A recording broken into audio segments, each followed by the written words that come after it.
in helping us, set up policies in relation to these related matters. And true to my word, as I say, if you need to know more about Iasaac, please go to Wikipedia. You will see a very, very interesting review of what he has achieved and what he's done and what he continues to be doing. So it now gives me great pleasure to introduce you, to bring Iasaac onto the stage to start his talk. And one that's very interesting too, telling us about how the triple helix works in Israel and how it's been successful for them. Thank you. Iasaac, please.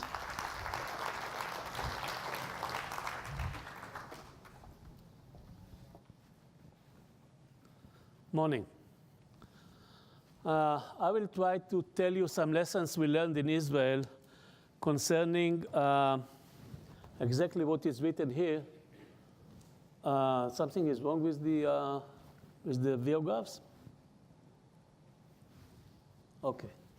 Some lessons that we learned in Israel concerning these three subtitles: advancing knowledge, driving the economy of Israel, and building the nation. And I will do it by using the story of cybersecurity in Israel. It's only to demonstrate the main messages. And let's start. We all, I guess, we all know about the books that were written starting in the 70s by Alvin Toffler, who spoke about the third wave, the information wave. And of course, he didn't mean a revolution in the narrow sense that sometimes we have a new technology which changes a certain area. He meant by this theory an overall revolution affecting our life in every field, including economy, culture, wars, you name it, everything. And we are now, it's very clear, we are now in this part of this age. He spoke about information age. I don't want to spend time on distinguishing between information and knowledge. I think we all know what is the difference. And the big question is, and this is the question, the main theme of this conference, is what is the role of universities here and how we use knowledge produced in universities for the benefit of economy and other national goals. I don't have to tell people sitting in this audience that there is a huge cultural gap between universities on one hand and industry on the other hand. Some of the main differences are here. The responsibility is different, the approach is different. Industry usually would like to see immediate results and profit and things like this. University, you are motivated by curiosity. At the end of the day, you have entirely two different cultures. People wrote books on this. And therefore, the problem of transferring knowledge from academy to industry is not a simple one. It's not only a question of what are the mechanisms, what should we do better or not. We speak here about two different audiences, two different communities speaking not the same language. And this is an enormous problem which becomes stronger and stronger with the rate of change of technology. And because today the rate of change of technology is so fast that industry cannot really effectively accommodate with this rate of change. Industry is slower than the rate of producing new ideas, and then the problem becomes bigger and bigger. And as I said, I will use now the cyber experience in Israel to tell you how we cope with this basic problem.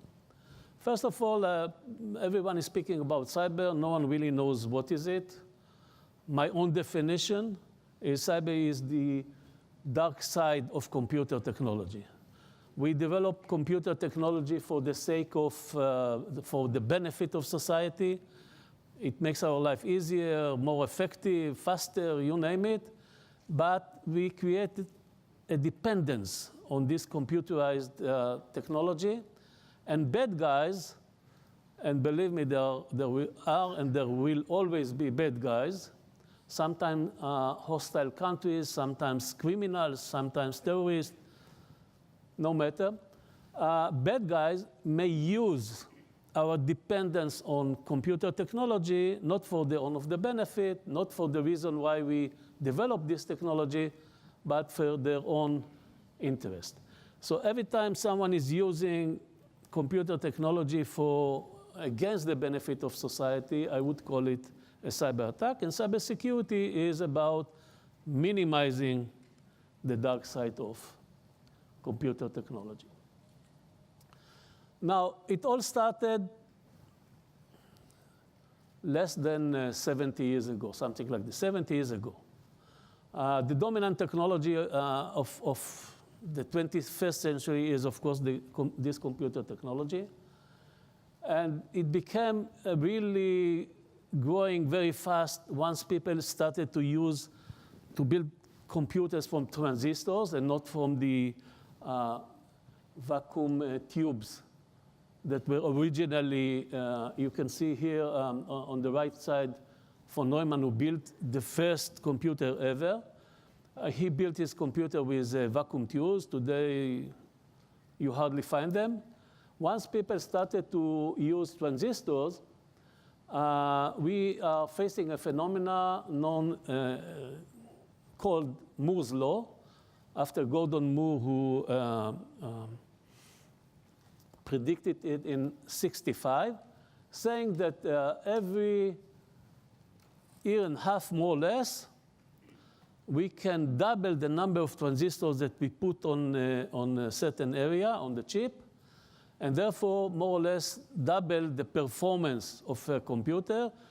Doubling the performance doesn't seem such a great jump, but if you do it for 60 years, and this is the case today, it's 2 times 2 times 2, 60 times, you get an enormous increase. The computer I have in my pocket, which wrongly I call a phone, is something like 100 million times stronger, more powerful than the first computer of von Neumann, and this gives you an idea. What is important to remember here that when we speak about computer technology, one generation is 1 year and a half. When we speak about cybersecurity, which involves hardware as well as software, but more towards the software side, it's even shorter. So we speak here about technology, which is one generation is 1 year or something like this, unlike one generation in human life, which is something like 30 years, and you have to struggle with the sense of it. Let's go back now to the cyber story in Israel. Now I'm speaking in Israel, like in any developed country in the world. People started to be involved in cybersecurity in the 80s. Only within or after the walls of secrecy of defense and intelligence. The motivation was very simple. The goal of intelligence is to know something about the other side. People at the 80s started using computerized media to store information. You want to take this information, you have to find ways to hack into computers to know what the other side is storing.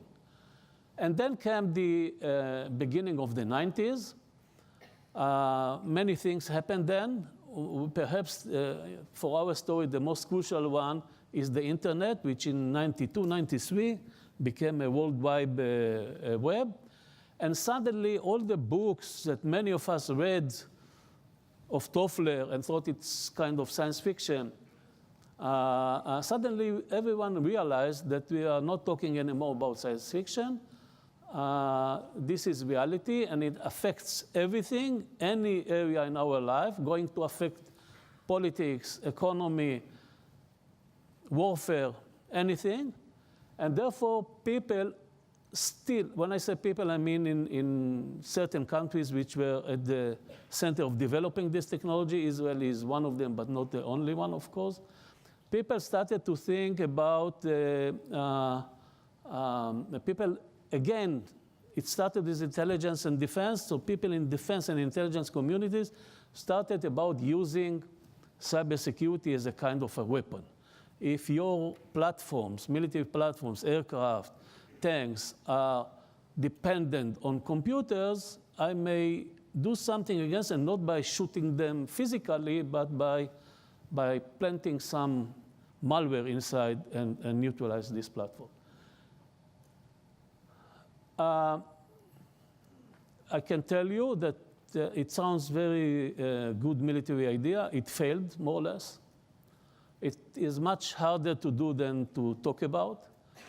It failed, but out of this emerged the recognition, I would say, that something like this can happen to civilian infrastructures that sometimes are vital to our life.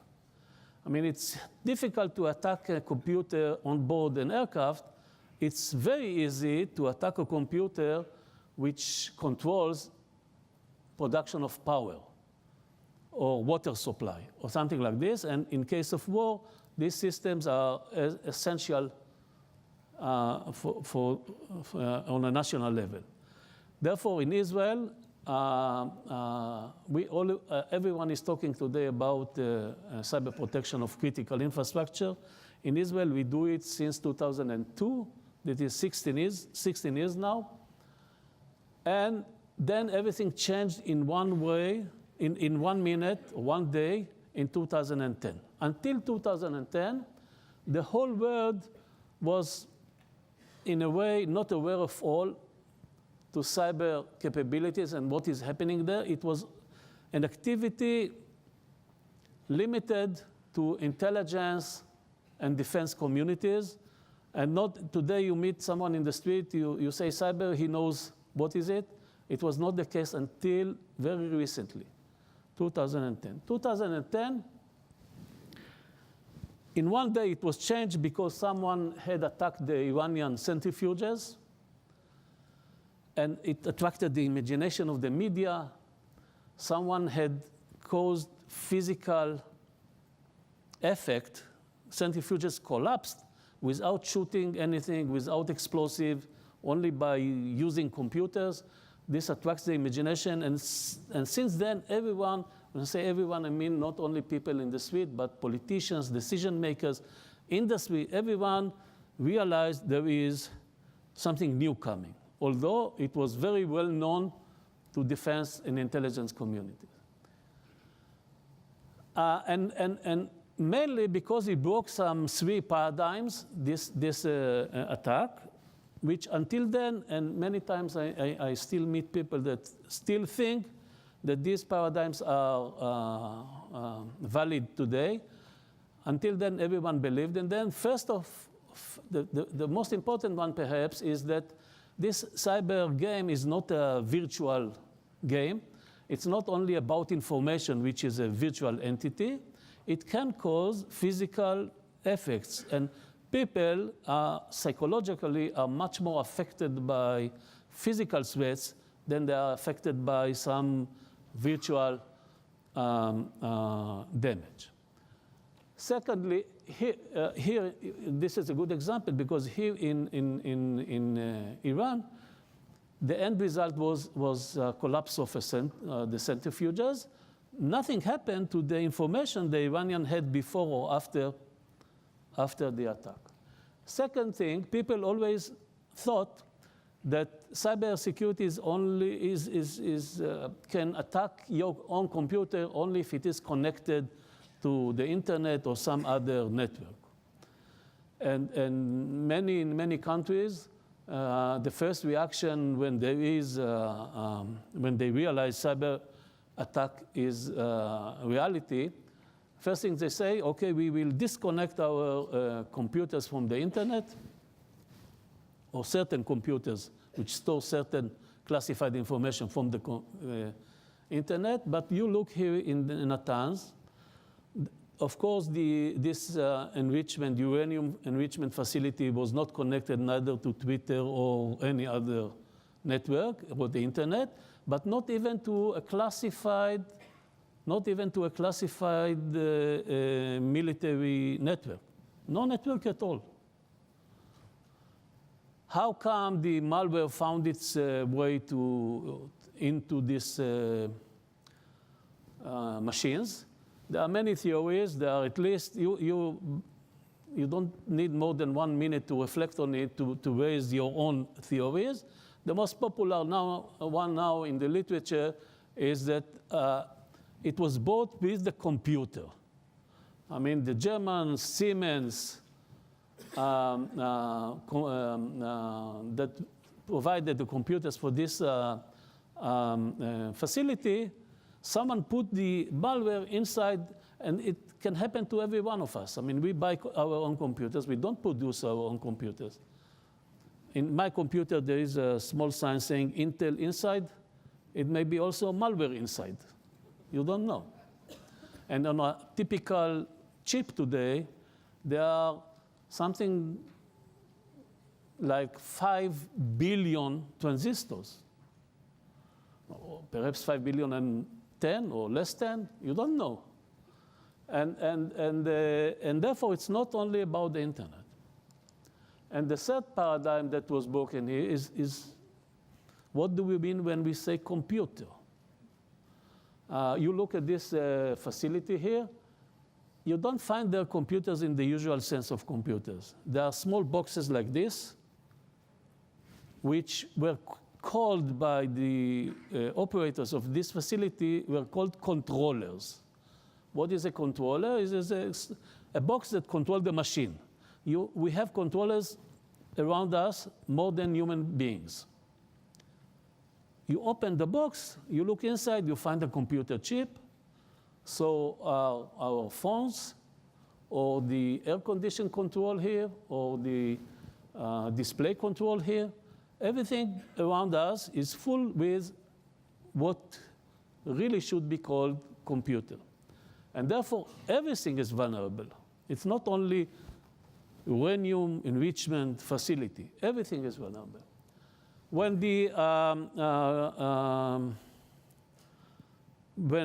it became public, when the whole public became aware of this capability in 2010, I was called to our prime minister, and he said to me, it was very simple. Now, we should expect, everyone understands it, therefore we should expect a huge rise in the attacks, cyber attacks against Israel. So I will appoint you as head of a task force. Please give us ask the government, a 5-year plan. And what should we do on the first year? On the second year, start with estimating the threats, and then what are the measures that should be taken, and we want to prepare ourselves for the next cyber era. I told him on the spot that it's not possible. It's not possible, not because I don't know enough about cyber or something like this. It's not possible because you remember my first slides. Rate of change, one generation is something like 1 year. Until I'll collect the right people. We sit down, discuss between ourselves, write a report, convince the government, etc. The report will be already obsolete. New threats that we don't know about them today will emerge. This happens in our life all the time, but as I said, in human life, one generation is 30 years. When the government asks you to prepare a 5-year plan, 5 years is a fraction of these 30 years. We all know that 5 years from now, life will look different from what they are today. But the change will not be too much. But in computer life, it's not the case. If someone will come with a new idea tomorrow, we will already see it implemented a year or two from now. There's no way to know what will be the new ideas that will emerge in the mind of people. Until now, we counted on the fact that new ideas took 5 years, 10 years, sometimes 20 years to develop. But this is not the case in cybersecurity. So the Prime Minister asked me, what should we do? And the only answer I could give him is, we can build an ecosystem that, let's say, a new threat will emerge 3 years from now. I cannot tell you what is the threat. I cannot tell you how to deal with it. But if we build the right ecosystem, which is mainly talent, people, human capital ecosystem based on on knowledge, they will know what to do. I cannot tell you today. But with the right people, they will know what to do. It's not sufficient because once they will know what to do, they also will need very immediate solutions. You cannot wait too much.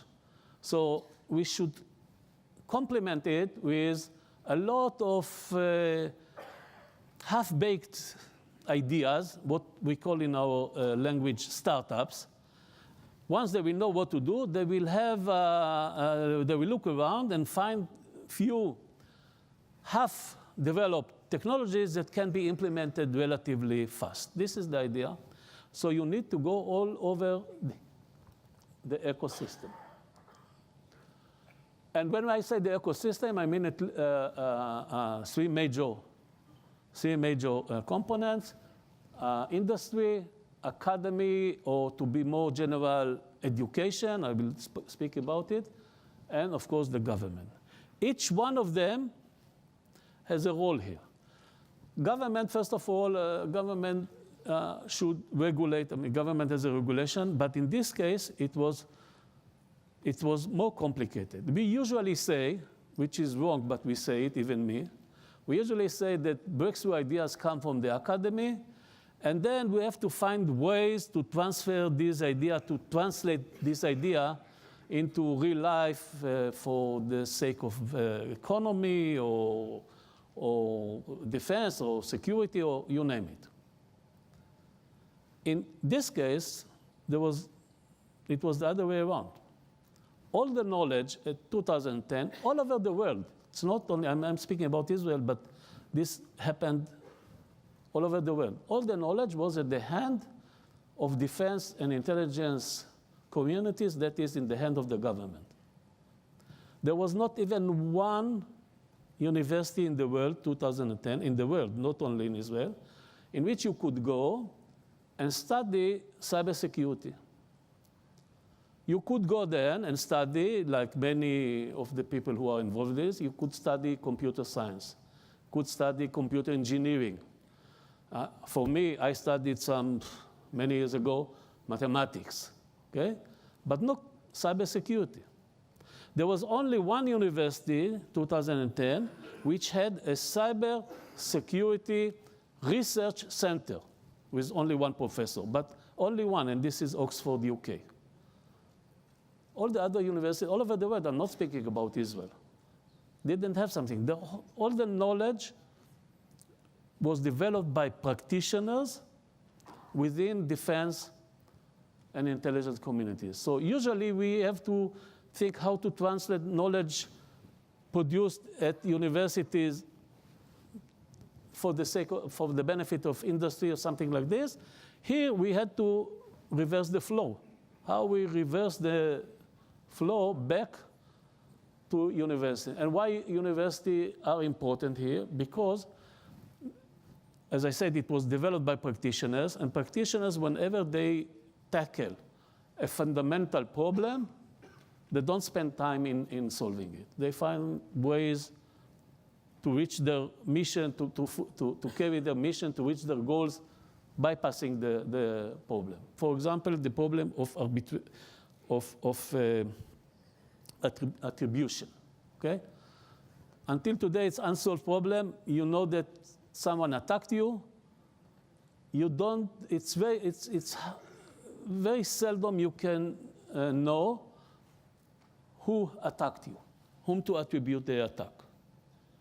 those practitioners that developed the area didn't want even to solve this problem.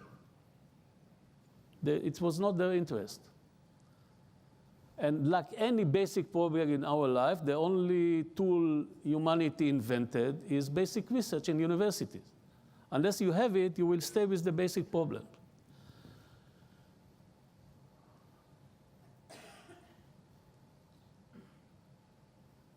Once cybersecurity that we thought in 2010, once everyone will understand the potential of it, and it happened already, 2010, we will see a huge increase of cybersecurity, demand for cybersecurity solutions, and therefore a lot of people should do it.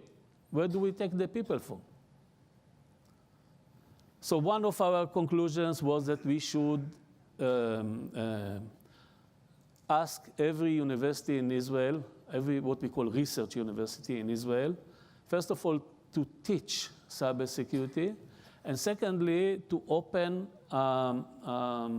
cybersecurity center. It took some time, but today this is the situation. Out of the, I mean, there's, I think, only one university which we have not yet decided if it is a university and not a college or something like this. All the rest have cybersecurity research centers. In my own, I'm directing the Cybersecurity Center of Tel Aviv University. We have 250 researchers. It's a huge number. Industry, our first goal was, as I told you, to encourage the startup industry, because we need those ideas to be picked and build upon solutions for problems that we don't even have today, that will emerge in the future. How do we encourage the startup? At the end of the day, what we did, and I will not give you the whole program that I submitted to the government, it was became a government plan and a government resolution in 2011. The whole idea was to take this ecosystem that we already had in 2010, and we call it the high-tech ecosystem, to take all this high-tech ecosystem. And what is high-tech, by the way? Well, high-tech is something, I mean, the main disciplines involved are computers, communications, microelectronics, IT. This is what, and what are the disciplines that are involved in cybersecurity? It's again, computers, communications, microelectronics, etc. So we took the whole ecosystem and asked ourselves how we shift it a little bit towards a new theme, cybersecurity. We didn't build the whole ecosystem from zero. This is not possible to be done in a short time. But because we did only the shift, we could do it very fast.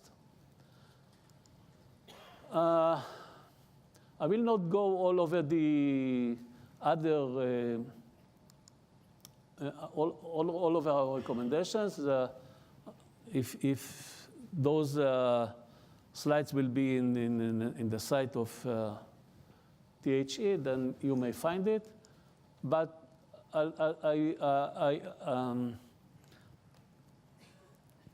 want to give you a few numbers. 2017, this is the last year, Israel export of civilian cybersecurity products and services was something like $6.5 billion US, something like 10% of the global market. 10% of global market. I don't know how many of you were in Israel, but we are not 10% of the globus. What is more impressive, that if you look only on investment by business sector, 18% of the global investment in cyber security, or cyber technology we call it today, 18% of the money went to Israel. So several mechanisms which are not so important here. And of course, the research centers, the cyber research centers of the universities is an essential component of it. The whole ecosystem will not be effective without it. How come? I mean, how come we did it so fast? Because we had all the right components already, almost ready, okay? Because of this conference, I will talk more on the part of the universities, okay? We in Israel, I don't know if you know it, but we started building universities some 40 years before we declared independence. First we build universities, then we build the nation. The president of one of the best universities in Israel, the Technion, is sitting here. The Technion was, I think, the first one that was built in modern time. And this was decided in 1905 and built 10 years later or something like this, much before we had independence in 48, and also other universities in Israel. Because our forefathers always knew that in this hostile environment in which we live, and still live, there's no way to cope with the numbers around us. And there is a quote here from Ben-Gurion, and he said that only our quantitative advantage will help us surviving. And by qualitative advantage, he meant, another quote here, he says this explicitly, science, technology, and human factor. So investing in the human talent was already top priority in Israeli, even before we got independence. Now, it's not only education or not only training people. It's something which has to do also with cultural characteristics. Fortunately enough, it was mentioned here before that I spent some time in politics. I don't like to mention it too much, okay? But I'll tell you, one day, the member of parliament, Peres, was elected to a president. The next one in the list was me, and I took his seat. Now, when he met me for this occasion, he said, I knew him many years before, of course. He told me two things. One is a joke. He said, you know, for 50 years now, they tried to take my seat. You are the first one to succeed, because he became a president, okay? But the second one was very serious. He said, Iasaac, you are a scientist, forget everything about science. In science, what really matters is a certain culture of questioning authorities.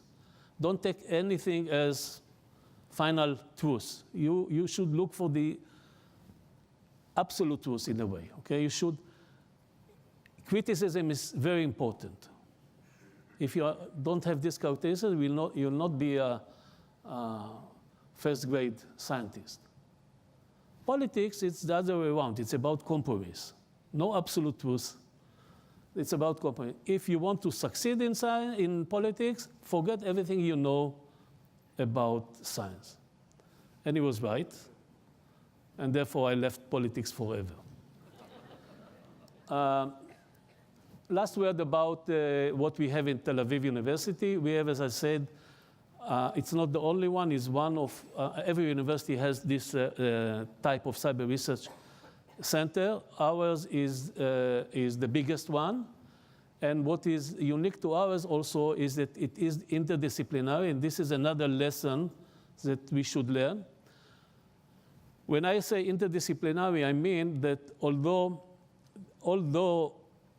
cyber security problems usually have, cybersecurity threats usually have technological solutions, the problems are never technological.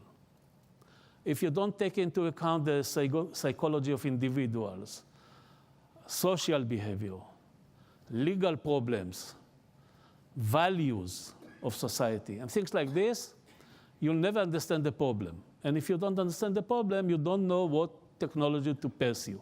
Therefore, our center, out of the 250 researchers, only 2/3 come from the hardcore disciplines, that is engineering, computer science, mathematics, etc. And 1/3 come from Faculty of Law, Business School, Social Sciences, Political Sciences, etc., economy. We think it's essential, and this is perhaps the main difference between us and other centers. And before finishing, I would like, we have every year, we have a international cyber conference in Israel.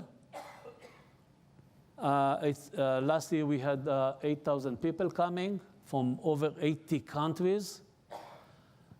8,000 people, it's a full week, and it's a conference. I mean, it's not an exhibition, or, I mean, you don't go there to see new products or something like this. It's a conference. You come and see people sitting in rooms discussing all the aspects of cybersecurity in the wide sense, as I said before, in the interdisciplinary sense.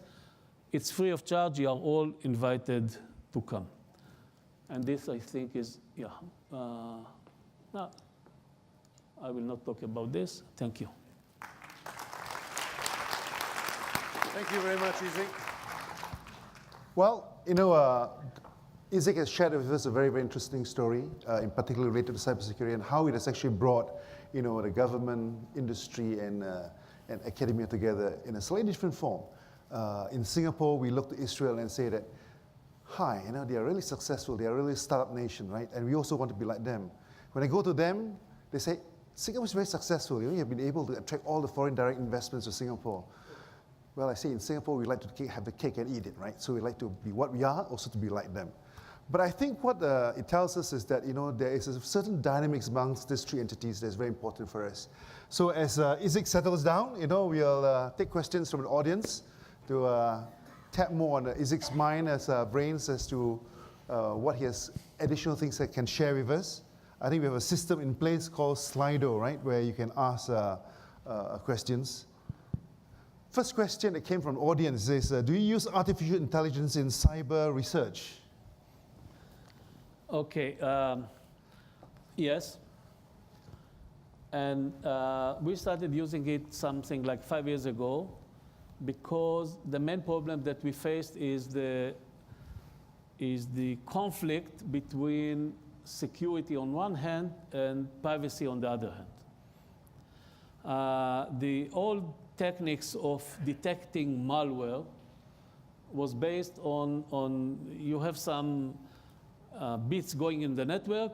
You want to know if it's a malware or not. You have to decrypt it, to read the content, and then decide if it is a malware or some innocent mail exchange between two persons. But if you do it, you violate the privacy of your own citizens, which is not good. So how do you, in order to solve it, one of the main elements was technology, and we said, okay, we can use artificial intelligence, that is learning machines.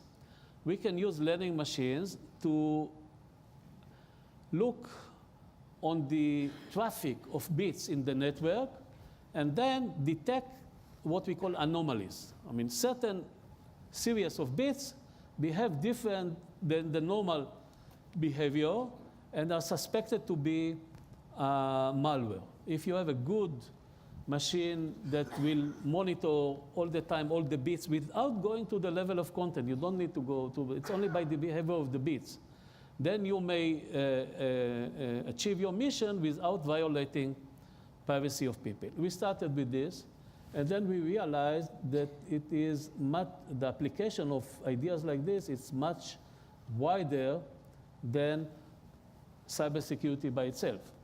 So 3 months ago, or something like that, 2 months ago, I was appointed again by the Prime Minister to lead another task force, nothing to do with cybersecurity.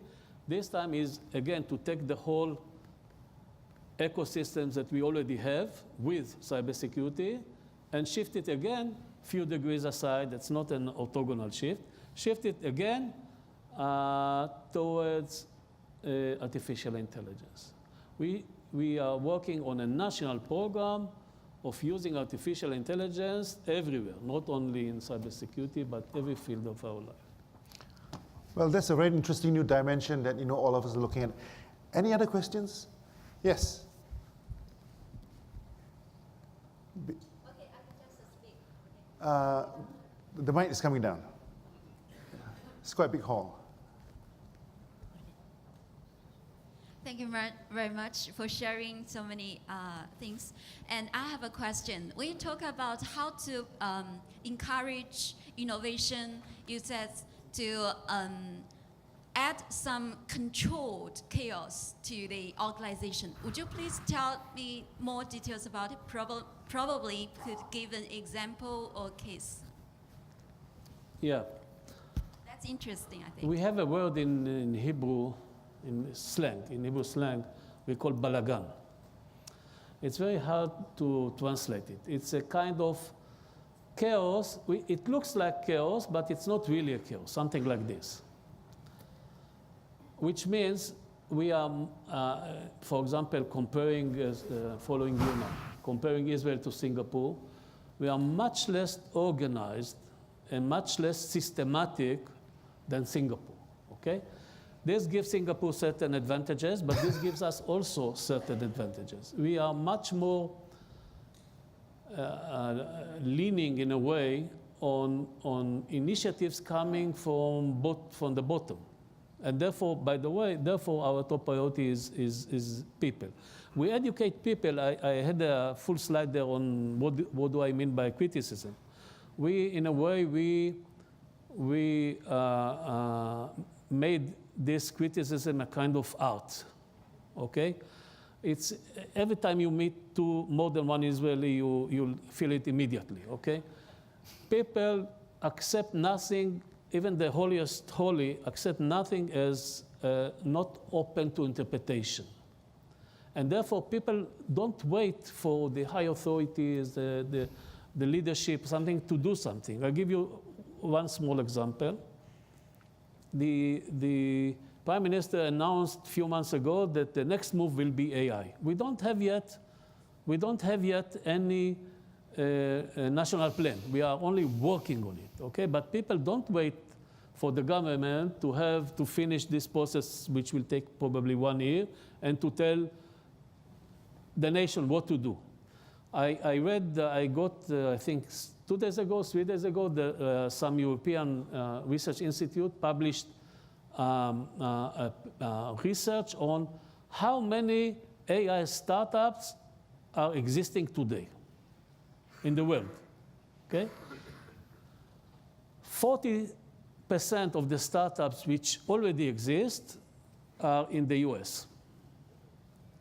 11%, this is the second place, in China. 10% in Israel, which means more or less the same number as in China. And you remember the differences in size between us. And this is not something created by the government.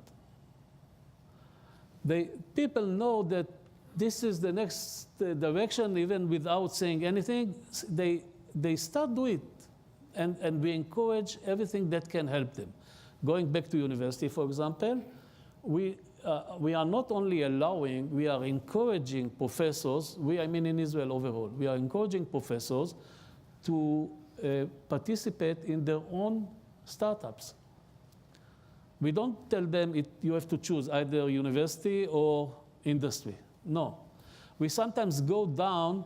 There are certain professors in Tel Aviv University which serve at the university only 20% of the time, and 80% in the industry. not the other way around. And there are still university professors, full university professors.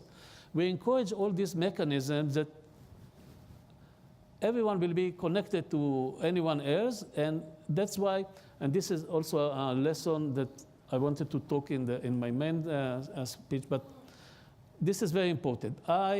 After maybe more than 40 years in this world between academy, defense, industry, etc., I don't believe anymore in transfer of technology in the classic meaning of it.